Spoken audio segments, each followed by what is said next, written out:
Last class में हमने history का सेकंड चैप्टर कंप्लीट कर लिया था। अब उसी से आगे जो थर्ड चैप्टर है उसको करेंगे। तो सेकंड चैप्टर में हमने पढ़ा था कि किस तरीके से छठी शताब्दी ईसा पूर्व से लेके छठी शताब्दी ईस्वी के दौरान हमने वहाँ की राजनीतिक व्यवस्था को समझा था, वहाँ की अर्थव्यवस्था कैसी थी, किस तरीके से वो शासन चलाने के लिए क्या-क्या नीतियाँ अपनाते थे, किस तरह के कार्य किया करते थे। प्लस किस तरह अर्थव्यवस्था में कॉइन्स का रोल था, ट्रेड कितना दूर तक होता था, जैसे हमें पता है यूरोपीय देशों के साथ उनका ट्रेड होता था। तो सेम टाइमलाइन है छठी शताब्दी ईसा पूर्व से लेके छठी शताब्दी ईस्वी तक, या फिर हम ये भी कह सकते हैं कि 600 ईसा पूर्व से लेके 600 ईस्वी तक का जो टाइमलाइन है, वहाँ पर वो सारी चीज़ें डिस्कस की गई थी। सेम हम इस चैप्टर में भी सेम टाइमलाइन को लेंगे 600 ईसा पूर्व से लेके 600 ईस्वी तक, यानी कि 600 बीसी टू 600 एडी, पर इसमें जो है सिचुएशंस अलग हैं। यहाँ पर हम बात करने वाले हैं सामाजिक व्यवस्था के बारे में कि छठी शताब्दी के दौरान किस तरह की सामाजिक व्यवस्था थी उस समय। वहाँ लोगों का रहन-सहन कैसा था, व्यवहार कैसा था, सामाजिक संबंध किस प्रकार के हुआ करते थे और किस-किस स्रोतों से, किन-किन स्रोतों से हमें इन सब की जानकारी मिलती है। इसमें जो सबसे इम्पोर्टेंट है, वो एक तो वर्ण व्यवस्था के बारे में है कि किस तरीके से वर्ण व्यवस्था की शुरुआत हुई। जाति व्यवस्था के बारे में है, जो कि अक्सर हम समाज में देखते हैं कि समाज में कई सारी जातियाँ और वर्ण व्यवस्था तो हमें पता ही है कि किस तरीके से, और उसमें जो डिस्क्रिमिनेशन है, विषमताएँ हैं, वो कहाँ से डेवलप हुई, किस तरीके से उसकी शुरुआत हुई, उन सबको हम इस चैप्टर में कवर करने वाले। तो यहीं से स्टार्ट करते हैं हमारा थर्ड चैप्टर। आप देख सकते हैं, एकदम बिगिनिंग में ही हमें यहाँ पर कई सारी चीज़ों का मेंशन देखने को मिलता है। मेंशन देखने को क्या मिलता है कि यहाँ पर आरंभिक समाज की बात की गई है। आरंभिक समाज यानी कि जब समाज एक प्रॉपर स्ट्रक्चर ले रहा था, तो उस समय जो है किस तरह की सामाजिक स्थितियाँ थी। समाज में किस तरह का कल्चर फ़ॉलो किया जा रहा था, किस तरह के नियम बनाए गए थे, किस तरह के रिचुअल्स को वो लोग फ़ॉलो किया करते थे, वो सारी इसमें इस चैप्टर में बताया हुआ है। तो बंधुत्व, जाति और वर्ग, सबसे इम्पोर्टेंट पॉइंट्स यही रहेंगे, इसी के अराउंड पूरा चैप्टर घूमेगा कि रिलेशनशिप लोगों के कैसे हुआ करते थे, जाति व्यवस्था किस प्रकार की थी, ठीक है, इसमें अंतर था, नहीं था, भेदभाव होता था, नहीं होता था, वो सारी चीज़ें, और वर्ग, कैटेगराइज़ेशन, कैटेगरी। अब वो वर्ग की बात करें तो वर्ग यानी कैटेगराइज़ेशन 2 बेसिस पे देखने को मिलता है। एक तो मिलता है वर्ण व्यवस्था के बारे में कि किस तरीके से सबसे पहले ब्राह्मण आते थे, फिर क्षत्रिय आते थे, फिर वैश्य आते थे, फिर शूद्र आते थे। ये एक वर्ण व्यवस्था के हिसाब से समाज में वर्गीकरण किया गया था। दूसरा जो इम्पोर्टेंट पॉइंट आता है वर्ग के बेसिस पे, वो था धन के आधार पर, यानी किसी कोई व्यक्ति बहुत ज़्यादा पैसे वाला है, धनवान है, तो वो वर्ण व्यवस्था से थोड़ा-सा परे हो जाता था, या फिर वर्ग व्यवस्था में वो ऊपर हो जाता था सिर्फ़ और सिर्फ़ अपने धन के बेसिस पे।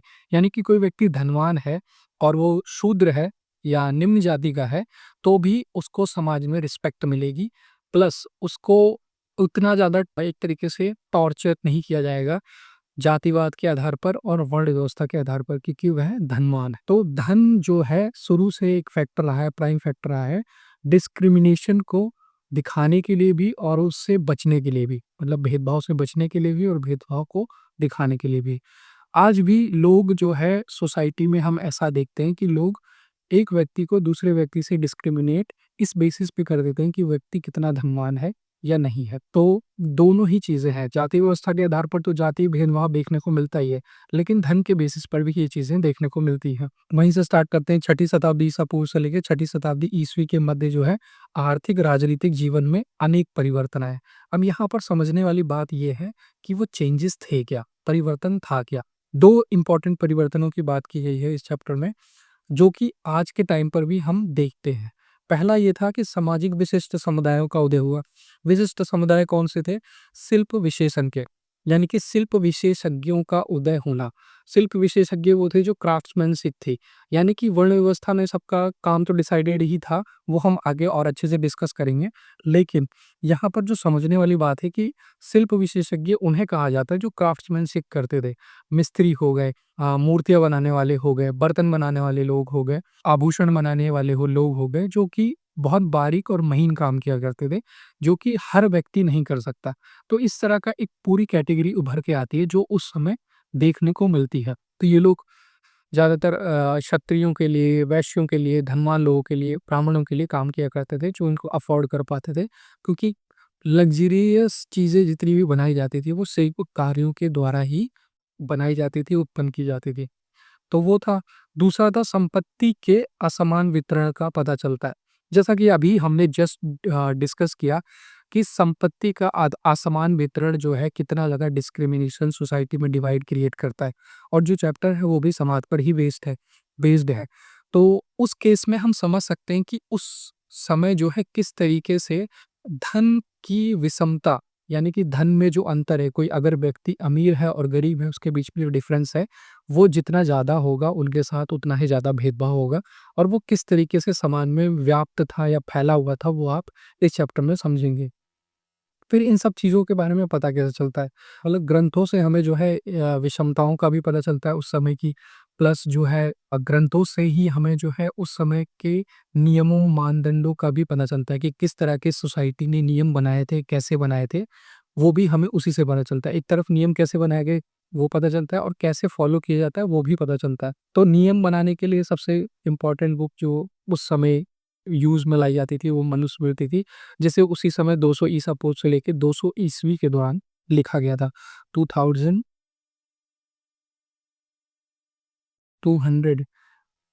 बीसी टू एडी जो है इसे लिखा गया था।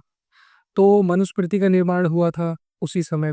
फिर ग्रंथ समाज का चित्रण थे। चित्रण यानी कि जो हमें पता चलता है कि समाज किस तरीके से था महाभारत का। महाभारत एक पुस्तक है, ऑब्वियसली ग्रंथ है या लिटरेचर भी माना जाता है। तो उससे भी हमें उस समय की काफ़ी सारी जानकारियाँ मिलती हैं। तो ये 2 किताबें हो गई। फिर प्रत्येक ग्रंथ जो है हमें एक दृष्टिकोण, यानी कि एक ना पर्सपेक्टिव देता है, एक विज़न देता है कि उस समय के लोग कैसे रहा करते थे, क्या विचारधारा फ़ॉलो किया करते थे, किस तरह का समाज था, वो एक दृष्टिकोण हमें प्रोवाइड करता है। लेकिन यहाँ पर भी समझने वाली बात ये है कि जो दृष्टिकोण ये लोग प्रोवाइड कर रहे हैं, वो किसने लिखा है, किस बेसिस पे लिखा है, किस समाज की स्थितियों को ध्यान में रख के लिखा गया है, वो सारी चीज़ों के बेसिस पर वो लोग डिसाइड करते थे कि उस समय का समाज कैसा था। यानी कि अगर मान लीजिए कोई व्यक्ति जो है, वो ब्राह्मण कुल से आता है, तो वो समाज को किस तरीके से रिप्रेज़ेंट करेगा? वो जिस पर्सपेक्टिव से आया है, जिस विचारधारा, ज्ञान और जिस समाज से आया है, वो जो चीज़ें उसको कॉमन लगती हैं, जो चीज़ें अनकॉमन लगती हैं, उसके बेसिस पे वो एक किताब लिखेगा और उसे प्रेज़ेंट करेगा। एक अमीर व्यक्ति जो है, इसी तरीके से एक धनवान व्यक्ति प्रेज़ेंट करेगा, तो वो देखिएगा कि समाज में धन के बेसिस पे कितना सारी चीज़ें एक्सेस हो जाती हैं, उसे गरीबी शायद नज़र आए, ना आए, वो उस पे डिपेंड करता है। तो सेम ये चीज़ें भी पता चलती है कि किस तरीके से धनवान व्यक्ति के होने पर धनवान व्यक्ति का पर्सपेक्टिव अलग होगा, वहीं कोई गरीब व्यक्ति है तो वो अलग तरीके से अपना पर्सपेक्टिव पेश करेगा। तो ये सारी चीज़ें भी साइड बाय साइड चलती हैं दृष्टिकोण के बेसिस पर। जैसे कि किसने उस ग्रंथ को लिखा है, क्या लिखा गया है उसमें, किनके द्वारा लिखा गया है, इसकी रचना किसके द्वारा की गई है, ये सारी चीज़ें एक तरीके से पर्सपेक्टिव को और अच्छे से समझाने में मदद करती हैं उस समय के समाज को। फिर महाभारत का अब ये सब चीज़ें हम जब करते हैं, इस प्रोसेस में घुसते हैं जहाँ पर हम देखते हैं कि समाज कैसा था, तो इसके लिए फिर एनालिसिस लगता है, और इस एनालिसिस में सबसे जो महत्वपूर्ण ग्रंथ की बात करें या पुस्तक की बात करें, वो यूज़ की गई है, वो है महाभारत। तो महाभारत में 1 लाख से ज़्यादा श्लोक हैं, और इसकी जो रचना है 1000 वर्ष तक होती रही। ये एक बहुत इंटरेस्टिंग बात है, ये समझने वाली बात भी है कि 1 लाख से ज़्यादा श्लोक किसी ग्रंथ में है, और इसकी रचना जो है, यानी कि इसका जो मेकिंग प्रोसेस है, वो चलता रहा हज़ारों सालों तक, 1000 साल तक चलता रहा। क्यों? क्योंकि इसमें कई सारी चीज़ों को बाद में लिख कर जोड़ा गया, इस कहानी में लिख कर जोड़ा गया। मेन या जो मूलतः कहानी है, जो बेसिक स्टोरी है, वो तो कुरुवंश की है, जिसमें कौरव और पांडवों के बीच में जो लड़ाई है, उसको दिखाया हुआ है। लेकिन फिर भी इसमें बहुत सारे ऐसे अदर सब स्टोरीज़ को जोड़ा गया है, जो कि उस कहानी को और ज़्यादा फुलफिलिंग बनाती हैं। तो टाइमली इस चीज़ को लिखा जाता रहा, जिसकी वजह से क्या हुआ, एक लंबे समय के अंतराल को देखा जाता है, ये 1000 सालों का टाइम देखा जाता है, जिसमें इसे लिखा गया, और ये ग्रंथ जो है, समय के साथ बड़ा होता चला गया है। इसीलिए इसे गतिशील ग्रंथ भी कहा जाता है। तो हाँ, जैसे कि हमने समझा 2 परिवारों के बीच में युद्ध की कहानी है, और उसी के बेसिस पे कई सारे इन्फॉर्मेशन, नॉलेज हमें उस समाज के बारे में, उस समय के समाज के बारे में पता चलती है। तो महाभारत के शुरुआत में ही एक चीज़ बताई गई है कि किस तरीके से यह एक समालोचनात्मक ग्रंथ था। तो जो फर्स्ट पॉइंट है अगर हम उसको देखें तो ये क्या दिखाता है? ये बताता है कि ये दिखाता है महाभारत का समालोचनात्मक संस्करण, जो कि तैयार किया गया था वी.एस. सुखतांकर द्वारा कब?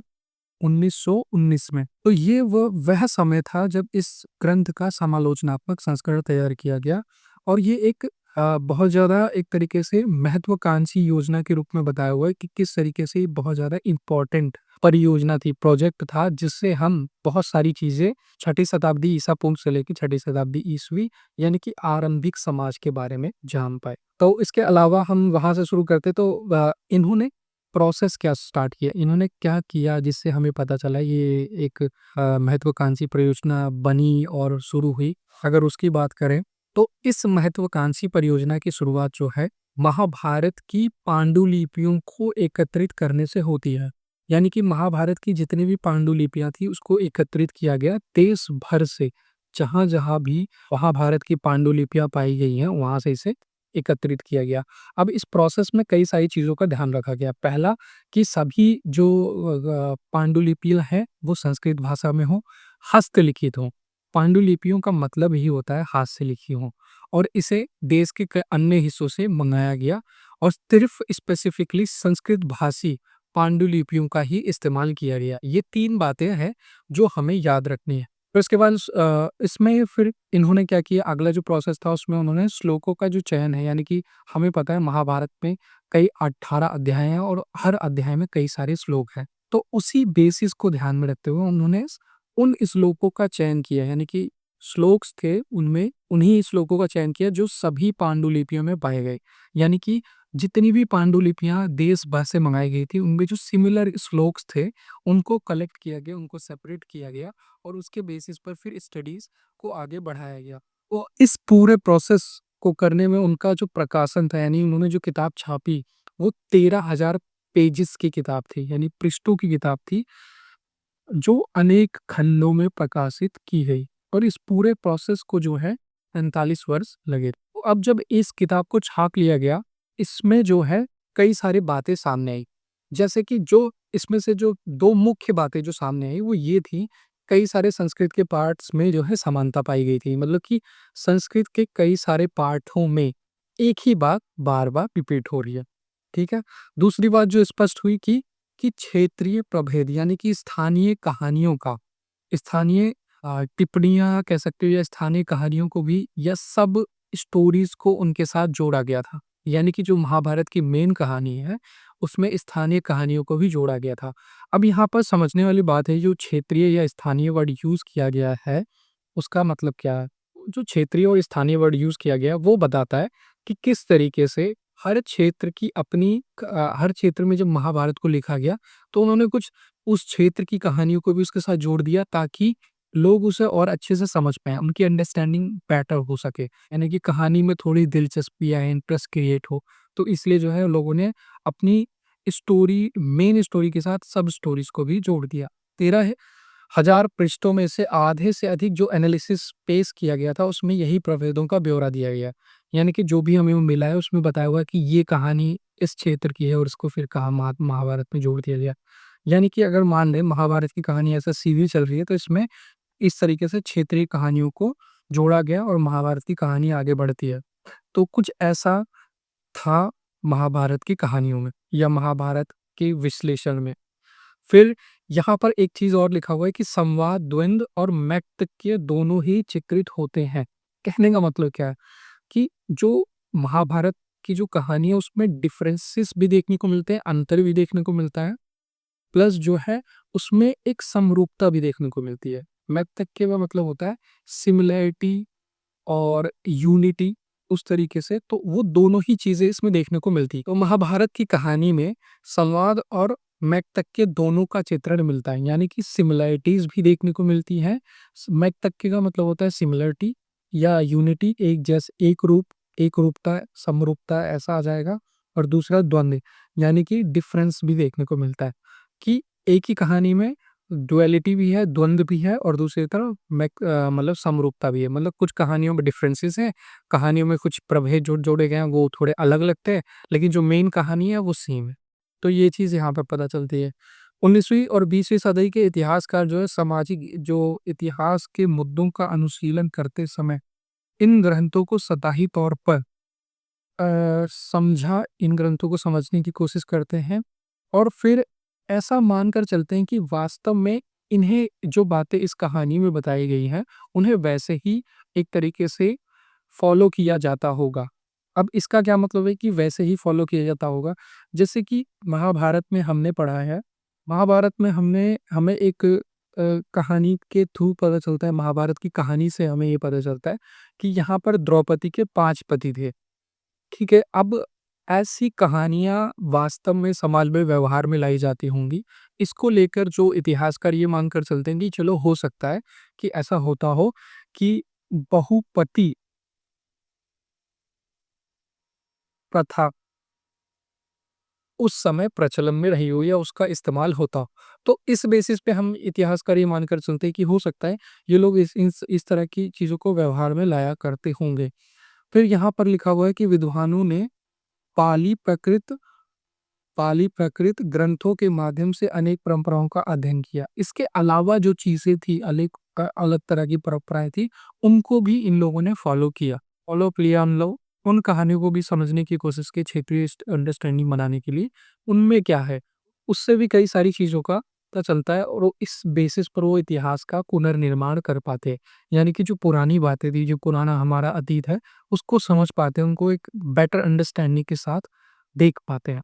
यहाँ से सेकंड पॉइंट शुरू होता है, यहाँ पर बंधुता और विवाह यानी कि छठी शताब्दी ईसा पूर्व में, छठी शताब्दी ईस्वी के दौरान बंधुता, विवाह और सामाजिक नियम कैसे थे शादी वगैरह के, और इसमें हमें क्या-क्या जानकारी मिलती है, तो इसमें अनेक नियम, व्यवहार की भिन्नता, ये सारी चीज़ें भी इसी में पता चलती हैं। तो इसमें जैसे परिवार के बारे में जानकारी की बात करें तो हमें कई सारी चीज़ें पता चलती है। एक तो इसमें जो सबसे इम्पोर्टेंट आता है, वो है पारिवारिक जो रिश्ते हुआ करते थे, वो नैसर्गिक यहाँ पर लिखा हुआ है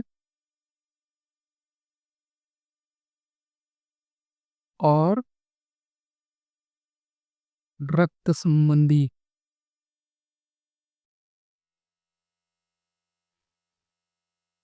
रक्त संबंधी हुआ करते हैं। कहने का मतलब क्या है कि जो परिवार थे वो कई तरह का ये लोग रिचुअल फ़ॉलो किया करते थे, जिसमें लोग जो है कई बार एक ही परिवार के लोग भोजन और अन्य संबंध मिल बाँट कर इस्तेमाल करते थे। मतलब कि जो भी चीज़ें हैं, भोजन हो गया या अन्य संसाधन थे, उनको एक साथ यूज़ किया करते थे। तो ऐसे लोगों को सगे-संबंधी कहा जाता था। इनका एक बड़ा समूह होता था, मतलब एक गाँव में भी ये लोग साथ मिलकर रह रहे हैं, एक पूरा गाँव ही एक ही परिवार के सगे-संबंधी के लोगों का हो और वो लोग साथ मिलकर रह रहे हैं, ऐसा भी दिखाया हुआ है। और फिर जो है इन सगे-संबंधियों के समूह को ही जातीय समूह कह दिया गया है। मतलब एक पर्टिकुलर एरिया में रहने वाले लोगों को एक पर्टिकुलर कम्युनिटी का या जाति का व्यक्ति बताया हुआ है। दूसरा कि इन सगे-संबंधियों में जो पारिवारिक रिश्ते थे वो कैसे थे? नैसर्गिक और रक्त संबंधी, जो कि यहाँ पर हम समझेंगे कि नैसर्गिक और रक्त संबंधी क्या होता है? ये पॉइंट इम्पोर्टेंट है। नैसर्गिक होता है नेचुरल, ठीक है? ठीक है? और रक्त संबंधी होता है यानी ब्लड रिलेशन, मतलब कि अगर कोई पुत्र जिसके माता-पिता एक ही हैं, तो ऐसे जो रिश्ते होंगे वो क्या कहलाएँगे? नेचुरल भी कहलाएँगे। और अगर उसी का भाई है, उसी पुत्र या पुत्री का भाई-बहन है, तो ऐसे रिश्ते क्या कहलाएँगे? नैसर्गिक और रक्त संबंधी कहलाएँगे, ठीक है? लेकिन यहाँ पर एक एक्सेप्शन भी देखने को मिलता है कि समाज में ऐसा बताया हुआ है कि जो चचेरे-मौसेरे भाई हुआ करते थे, उन रिश्तों को भी खून का रिश्ता माना जाता था। यानी कि जो नेचुरल वे में देखा जाए, नॉर्मली जो चलता है, आज के टाइम पे जो चलता है, वो ऐसा होता है कि रक्त संबंधी रिश्ते हो गए या जो नेचुरल रिश्ते हो गए, नेचुरली जो बनते हैं रिश्ते, जैसे कि अगर मेरा कोई बड़ा भाई है या छोटा भाई है, तो वो लोग मेरे एक तरीके से सगे भाई कहलाएँगे क्योंकि वो नेचुरल रिश्ता है। माँ-बाप एक ही माँ-बाप से उनका जन्म हुआ है। तो इसलिए वो नेचुरल रिश्ता हो गया। फिर हम लोगों का ब्लड रिलेशन हो गया, क्यों? क्योंकि हम लोग एक ही माँ-बाप की संतानें हैं। तो ऐसा ही वहाँ पर भी था, लेकिन कुछ एक्सेप्शनल केसेस ये बताते हैं कि चचेरे और मौसेरे भाई आदि के रिश्ते को भी खून का रिश्ता माना जाता था, लेकिन ऐसा हर जगह प्रचलित नहीं था। सामान्य लोगों में ऐसा प्रचलन देखने को नहीं मिलता है। तो अगर इस बेसिस पर माना जाए, तो जो महाभारत की कहानी बताती है कि जो पांडव और कौरव थे, हम रेफरेंस में हमेशा महाभारत को लेकर चलेंगे ही चलेंगे। ठीक है? रेफरेंस हमारा वही रहेगा, क्योंकि किताब ने भी बताया है। तो पांडव और कौरव जो थे, यानी महाभारत में जो पांडव और कौरव थे, ये चचेरे भाई थे। ठीक है? तो ये इनके जो रिश्ते थे वो भी ब्लड रिलेशन वाले थे, ऐसा मानकर चलते हैं। क्यों?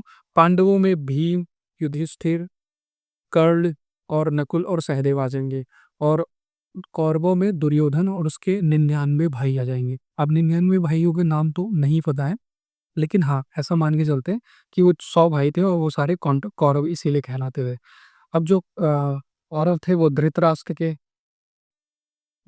के पुत्र थे, और जो पांडव थे वो पांडु के पुत्र थे, और जो पांडु और धृतराष्ट्र थे वो भाई थे। ठीक है? तो धृतराष्ट्र और पांडु भाई थे, लेकिन ये दोनों ही अलग, इनकी माताएं अलग थी, लेकिन इनका रिलेशन कैसा था? भाइयों का था। तो यहाँ पर भी पता चलता है कि चचेरे और मौसेरे भाइयों का जो रिश्ता होता था वो सगे संबंधियों का रिश्ता माना जाता था, यानी कि ब्लड रिलेशन माना जाता था। तो यहीं से एग्जाम्पल सेट हो जाता है कि उस समय चचेरे और मौसेरे भाइयों के रिश्ते को कैसा रिश्ता माना जाता था? खून का रिश्ता माना जाता था, यानी रक्त संबंधी ब्लड रिलेशन माना जाता था। इतिहासकारों को विशिष्ट परिवारों के बारे में जानकारी आसानी से मिल जाती है, लेकिन ये जो हमें पता चल गया कि महाभारत की कहानी है, उसमें ऐसा-ऐसा था, तो हमें उसके बारे में भी जानकारी मिल जाती है। लेकिन जो सामान्य लोग थे, उनके बारे में जानकारी निकाल पाना या पुनर्निर्मित निर्मित कर पाना वो बहुत मुश्किल हो जाता है। मुश्किल क्यों हो जाता है? क्योंकि उस समय जो है, इस तरह की चीज़ें आम लोगों के बारे में नहीं लिखी जाती थी। जो कॉमनर्स थे, सामान्य लोग थे, उनके बारे में इस तरह की कथाएँ, कहानियाँ नहीं लिखी जाती थी। तो इस इतिहासकार ऐसा अंदाज़ा लगा के चलते हैं कि जो कहानी या बातें जो हैं हमें बताई गई हैं साम्राज्यों के बारे में या शासकों के बारे में, वही बातें ये लोग, आम कॉमन लोग भी उसी तरह की बातों को फ़ॉलो किया करते होंगे, उसी तरह के नियमों को फ़ॉलो किया करते होंगे। फिर यहाँ पर पितृवंशिकता के बारे में बताया हुआ है, जो कि कॉमनली फॉलो की जाती थी। पितृवंशिकता और मातृवंशिकता क्या है, इसको भी समझ लेते हैं। पितृवंशिकता होती है जिसमें वंश जो है पुरुष प्रधान होता है, यानी कि पिता के बाद उसका पुत्र और पुत्र के बाद उसका पोता, यानी पिता के बाद उसका बेटा और बेटे के बाद उस बेटे का बेटा, यानी कि उसका जो पौत्र होगा, वो शासन या जो भी अ, संसाधन है, जो भी ज़मीन हो गई, घर हो गया, उन सबका उत्तराधिकारी होगा। यहाँ पर याद रखने वाली बात है कि स्त्रियों को इसमें किसी प्रकार का धन या संसाधन नहीं दिया जाता था। और वहीं पर मातृवंशिकता क्या है कि जहाँ वंश माँ की परंपरा से जुड़ी होती थी, मातृवंशिकता कहलाती थी। इसका जो एक्सेप्शनल एग्ज़ाम्पल है मिलता है हमें, वो मिलता है सातवाहन शासकों का। ठीक है? तो मातृवंशिकता के बारे में हमें पता चलता है सातवाहन शासकों से। तो पितृवंशिकता में पिता का गोत्र पुत्र अपना लेगा, पिता का गोत्र हो गया, उसके संसाधन सब जो है किसके पास जाएँगे? उसके पुत्र के पास जाएँगे। लेकिन मातृवंशिकता में जो है, यहाँ पर स्त्री का गोत्र ही अपनाया गया है। जो सातवाहनों के केस में पता चलता है कि उन्होंने माता का गोत्र तो अपना लिया, लेकिन ना तो वो लोग उसको एक तरीके से फ़ॉलो कर रहे हैं, समाज पुरुष प्रधान ही है यहाँ पर भी। ये समझने वाली चीज़ है। यानी कि कहने का मतलब ये है कि माँ के गोत्र को उन्होंने अपनाया। इससे पहले हमें गोत्र भी समझना पड़ेगा, तो हम उसे पहले समझ लेते हैं, फिर इस पॉइंट को और अच्छे से समझेंगे। तो यहाँ पर पितृवंशिकता की बात समझ गए हम लोग कि कौरवों और पांडवों के बीच में जो है सत्ता और भूमि को लेकर जो विवाद था, सत्ता और भूमि को लेकर, वो उसका चित्रण हमें पांडवों की कहानी में मिलता है। और कुरु वंश से ये लोग बिलॉन्ग करते थे, यानी एक ही कुल के लोग थे। और इसमें पांडव विजयी रहते हैं, यानी जीत जाते हैं। महाभारत का युद्ध ऑब्वियसली पांडव जीत जाते हैं।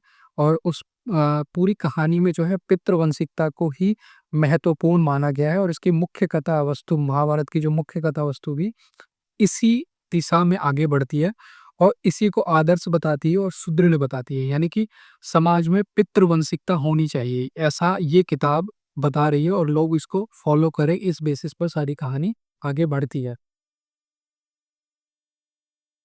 लेकिन फिर भी पितृवंशिकता की इस कथा में विभिन्नता थी, जो कि हम आगे समझेंगे। हाँ, तो यहाँ पर वही बताया हुआ कि पितृवंशिकता क्या है? पितृ यानी कि पिता की संपत्ति का उत्तराधिकारी जो है वो कौन बनेगा? वो उनका पुत्र बनेगा, और अगर वे लोग भाई हैं, तो उसमें जो ज्येष्ठ यानी जो सबसे बड़ा पुत्र होगा, उसको संपत्ति का आधा या जितना वह व्यक्ति चाहता है उतना हिस्सा दे सकता है। यानी कि बड़े पुत्र को ज़्यादा हिस्से या धन मिलता था, या भूमि या संसाधन मिलते थे, बजाय छोटे पुत्रों को। और यदि अगर कोई राजा है या शासक है, उसका कोई पुत्र है, उसके कई सारे पुत्र हैं, तो उसमें जो सबसे बड़ा पुत्र होगा वही सिंहासन पर बैठेगा, और बाकी सबको अ, अन्य पद दे दिए जाएंगे। तो इस तरह का सिस्टम जो है पितृवंशिकता में चलता था। और पितृवंशिकता के प्रति जो झुकाव है, यह शासक परिवारों में तो देखने को मिलता है, लेकिन इसकी बात जो है ऋग्वेद के कर्मकांडी ग्रंथ के मंत्रों से भी पता चलती है। यानी कि वे ग्रंथ भी इस बात को एक तरीके से मजबूत करते हैं कि हाँ, पितृवंशिकता ही सही है। फिर ये जो स्रोत है इसमें कुछ खास नहीं है, इसमें उत्तम पुरुष का प्रजनन यानी कि पितृवंशिकता एक कॉमन थी। तो ऋग्वेद में कई सारे मंत्र दिए गए हैं, जिसमें विवाह के दौरान इन मंत्रों का को पढ़े जाने से जो है एक तरीके से ये लोग पढ़ा करते थे, उसमें जो है उत्तम विवाह और पुत्र की प्राप्ति के लिए इस तरह की चीजें किया करते थे। और इसमें वो लोग इंद्र से अनुग्रह करते थे उत्तम पुत्र की प्राप्ति के लिए। तो अब आ जाते हैं स्रोत नंबर 2 पर। स्रोत नंबर 2 की बात करें तो ये क्या बताता है, ये पूरी महाभारत की कहानी को बहुत ईज़िली समझाने की कोशिश कर रहा है, और उसमें स्टार्टिंग के कुछ अध्यायों के बारे में ज़िक्र, तो इसका जो ज़िक्र है वो महाभारत के आदि पर्व यानी प्रथम अध्याय में मिलता है।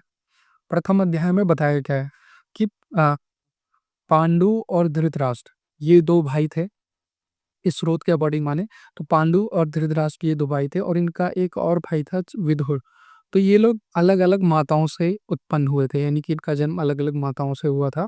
जो पांडु थे, उनकी मृत्यु हो जाती है असामयिक यानी अचानक मृत्यु हो जाती है, क्योंकि वो अक्सर कमज़ोर शरीर था उनका एक तरीके से। तो इस कारण इनकी मृत्यु हो जाती है, तो अब मृत्यु के कारण धृतराष्ट्र को सिंहासन पर बिठा दिया जाता है।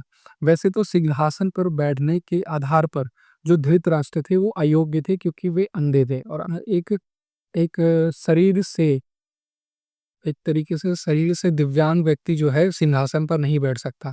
लेकिन फिर भी उस समय की डिमांड ये थी कि उनको बिठाना पड़ा, क्योंकि कोई भी सत्ता पर या सिंहासन पर बैठने योग्य नहीं था। अब यहाँ पर एक चीज़ और है कि जो उनकी माता थी कुंती, या जो पांडु की पत्नी थी कुंती, वो चाहती तो वो सिंहासन पर बैठ सकती थी, लेकिन एक पैट्रियार्की दिखाई हुई है, तो इस कारण जो है उनको सिंहासन पर नहीं बैठाया गया, क्योंकि वो एक्सेप्ट नहीं किया जाता सोसाइटी में, सोशली एक्सेप्टेड थॉट नहीं होता। इसलिए धृतराष्ट्र को बिठा दिया जाता है सिंहासन पर। तो सिंहासन पर बैठने के बाद ये तय किया जाता है कि जैसे ही पांडु के पुत्र जो है, 5 पांडवों में से जो भी योग्य पुत्र होगा या ज्येष्ठ होगा, उसे जो है सिंहासन दे दिया जाएगा।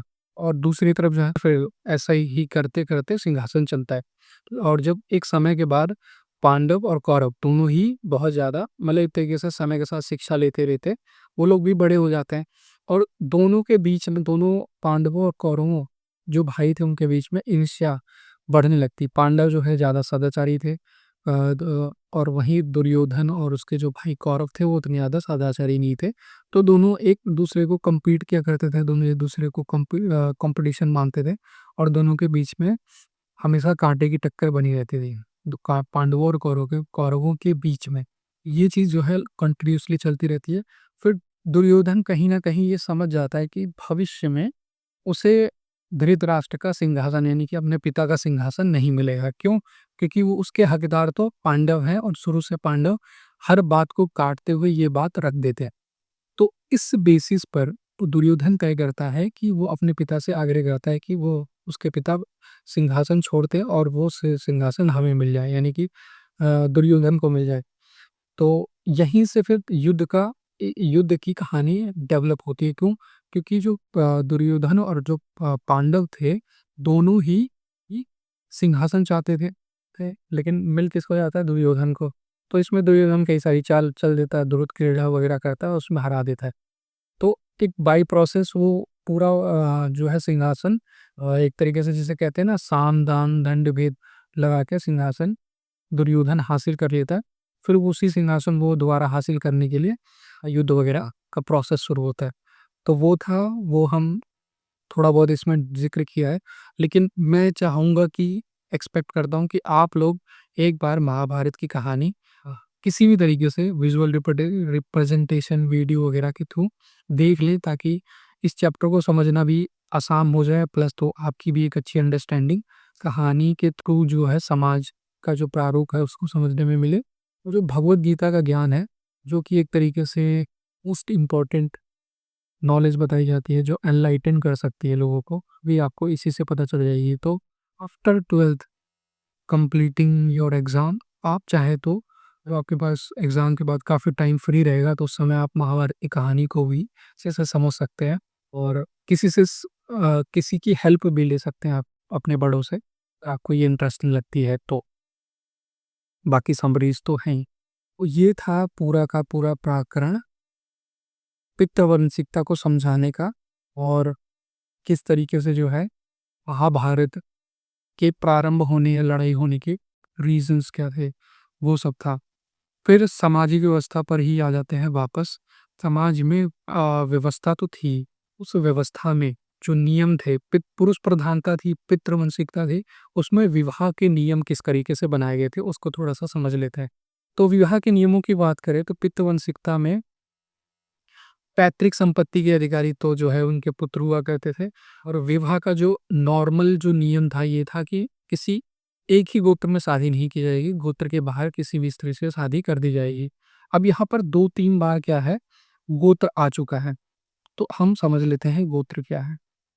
वैसे तो आगे इस चैप्टर में भी समझाया हुआ है, लेकिन फिर भी हम देख लेते हैं एक बार। तो गोत्र होता है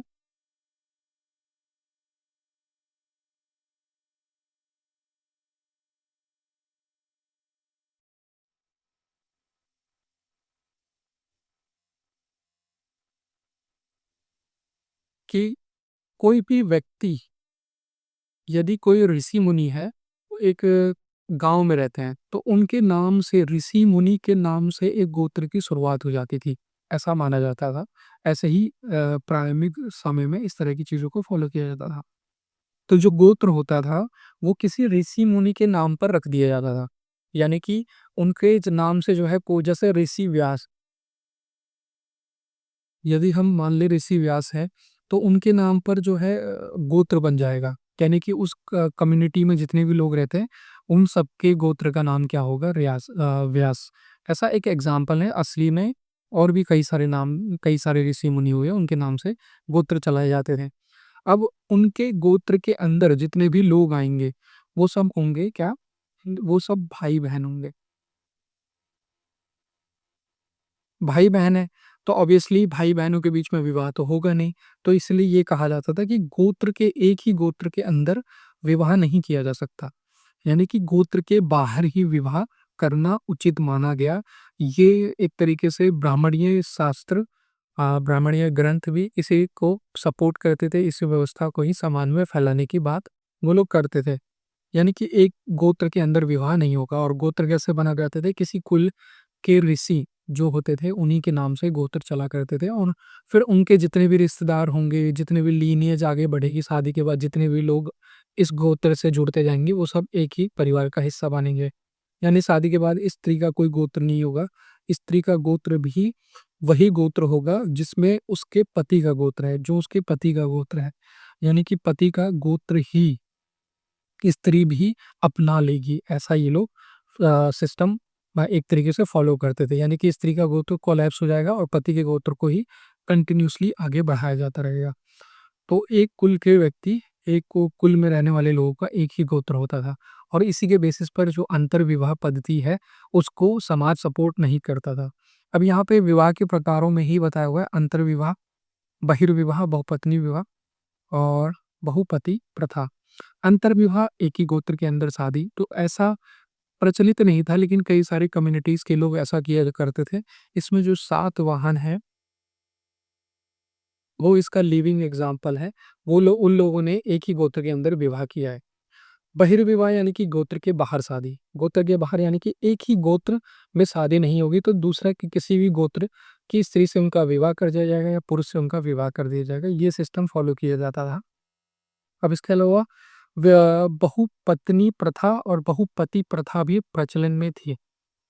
तो बहुपत्नी प्रथा क्या थी? बहुपत्नी प्रथा में एक पुरुष की कई सारी पत्नियां होंगी, ये तो सिस्टम चलता था। और बहुपति प्रथा क्या थी कि यानी कि जिसमें द्रौपदी का एग्जाम्पल आ जाता है कि एक ही स्त्री के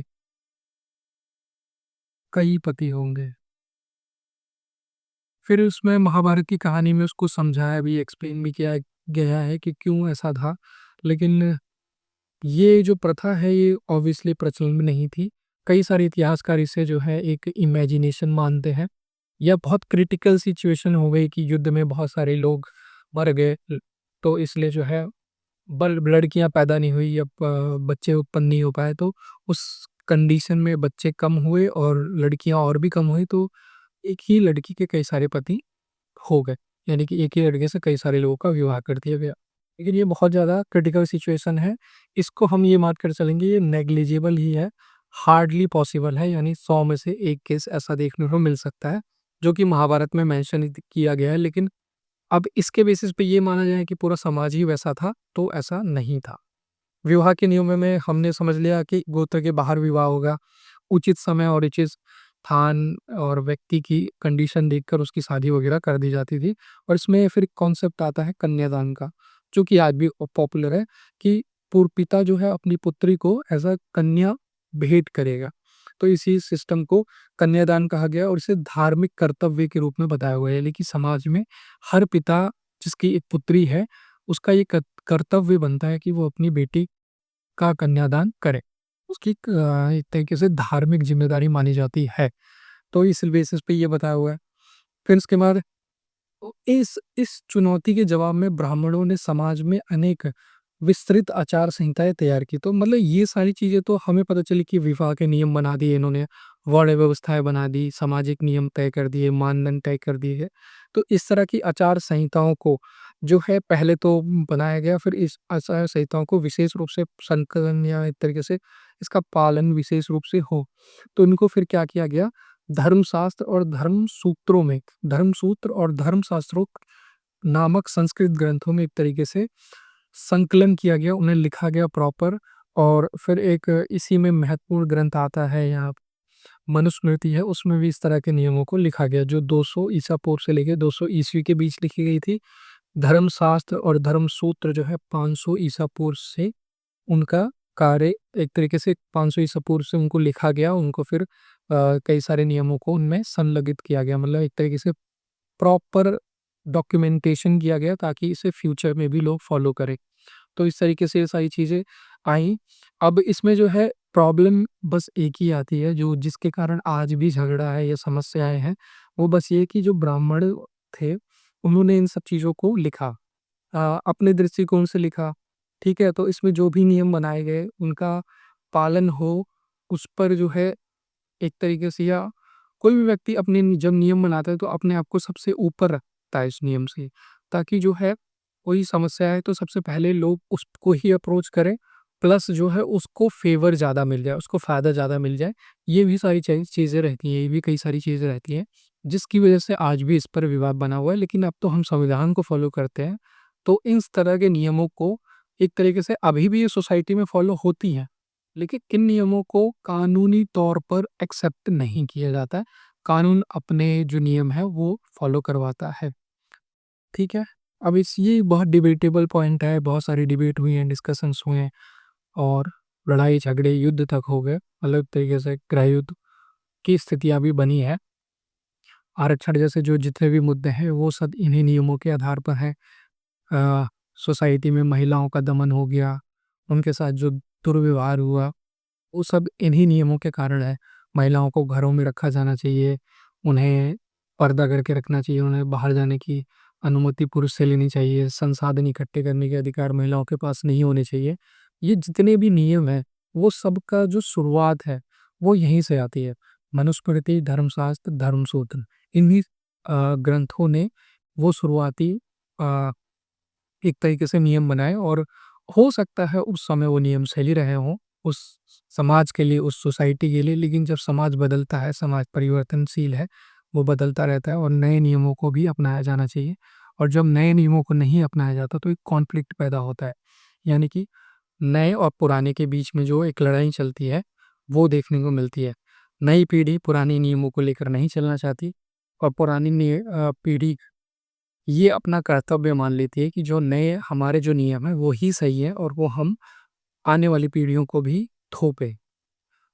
अब इस पर तो भाई बहुत तगड़ी डिबेट हो सकती है। लड़ाई झगड़े, कमेंट बाजी, गाली गलौज सब हो चुका है। तो इसमें नहीं घुसना है हमें। हमारा जो इम्पोर्टेंट या बेसिक पर्पस है वो ये है कि चीज़ों को जैसा बताया जा रहा है वैसा समझ लिया जाए और उसके बाद एक कॉमन अंडरस्टैंडिंग बनाई जाए। कॉमन अंडरस्टैंडिंग मतलब कि जिसमें हमें जो सही लगता है उसको सही मानकर आगे बढ़ें और जो गलत लगता है उन्हें पीछे छोड़ते हुए चलें। अगर हम बेसिस ही समझ जाएं कि किसी सोसाइटी का बेसिस क्या था, तो फिर हम उससे अलग भी हो सकते हैं कि हम तुम्हारी सोसाइटी के जो नियम हैं उसे फॉलो करने का दायित्व हम पर होगा या नहीं होगा, वो हम डिसाइड करेंगे। वो हम डिसाइड करेंगे कि हमें फॉलो करना है या नहीं करना है। तो जिस दिन हम ये समझ गए तो काफ़ी सारी चीज़ें हमारी आसान हो जाएगी और वो अंडरस्टैंडिंग बनती है थ्रू टाइम। चीज़ें जब हम समझना शुरू करते हैं, चीज़ों को जानना शुरू करते हैं तब समझ में आता है, अच्छा ये नियम इस बेसिस पर बनाए गए थे, अब इन्हें फॉलो करना ज़रूरी है, नहीं है, ये हम पर डिपेंड करता है। और सोसाइटी समय के साथ बदलती है, चीज़ें समय के साथ बदलती है, जैसे-जैसे आप पढ़ते जाओगे, आप नई इन्फॉर्मेशंस को ऐड करते जाओगे, लोगों से मिलोगे, बात करोगे, उनकी समस्याएँ समझोगे, तो एक नई अंडरस्टैंडिंग, एक क्लियर और बेटर अंडरस्टैंडिंग आपकी बनती चली जाएगी। तो किताबें भी उतनी ज़रूरी हैं जितना समाज ज़रूरी है। कई बार हम बहुत सारी चीज़ें समाज से सीखते हैं, कई बार हम कई सारी चीज़ें किताबों से सीखते हैं और समाज पर इम्प्लीमेंट करते हैं। तो इन दोनों ही प्रोसेस में हमेशा कॉन्फ्लिक्ट रहेगा। अब आपको डिसाइड ये करना होता है एज़ अ स्टूडेंट कि आप इस डिबेट में घुस जाओ जहाँ पे ये सारी लड़ाई झगड़े हो रहे हैं या फिर इस चीज़ को समझकर आगे निकल जाओ और अपने इंडिविजुअल बेसिस पर जो आपको सही लगता है उनको करो। तो बस इतना ही है, अगर हम बस ये छोटी-सी बात समझ जाएँ तो दुनिया के आधे से ज़्यादा लड़ाई झगड़े खत्म हो सकते हैं। चाहे फिर वो जातिवाद हो, आरक्षण हो और समाज की अन्य समस्याएँ जितनी भी हैं, वो सारी हों जो धर्म और सोसाइटी में चलती रहती हैं। तो ये हुआ, उसके अलावा फिर जो है धर्मशास्त्र, धर्म